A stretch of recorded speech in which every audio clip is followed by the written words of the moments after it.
it was kind of a fluke. I was just back from 32 years in the Army, and back from Vietnam. Somebody invited me to a dinner party, and I met this interesting guy called Peter Willauer.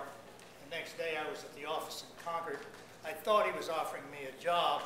Actually, I had a 1-month contract as an assistant instructor.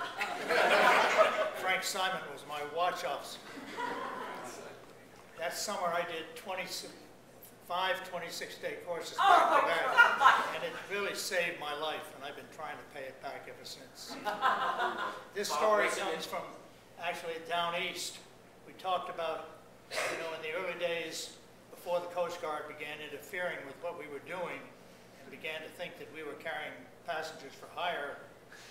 We didn't have to have licenses. We didn't have to certify the boats. It was great. We could take the instructors out of the boats and patrol the boats.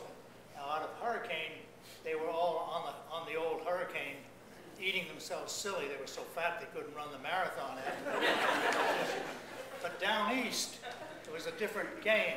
Down east, we would patrol the expedition with a pulling boat.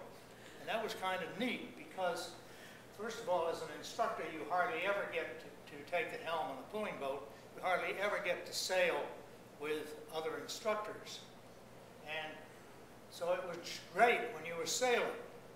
The problem was, you know how it is, you get way down east, credit card cruising, play now, pay later, and you start rowing all the way home across Island with 6 staff versus 10 students. So we organized this system on board so that we could row day and night continuously. And it was pretty simple. You had somebody in the stern sheets who was the helmsman, navigator, and bow watch. You had 2 oars on the port side, 2 oars on the starboard side, and 1 person sleeping in the bow. So you did 40 minutes on the helm, 40 minutes on the aft port oar, 40 minutes on the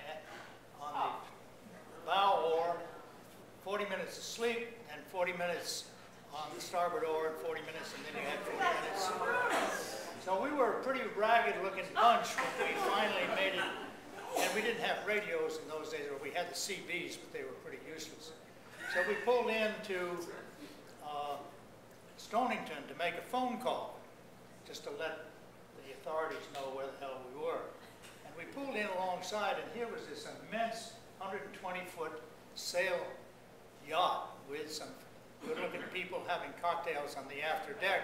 They kind of looked down at us, but they didn't pay any attention to us. We sent somebody ashore to make a call, got back on board, and started to take off. This young boy, about 12 years old, nicely turned out in a blazer and so forth, came over and looked over the side, and he said, "Excuse me, sir, where did your ship go down?"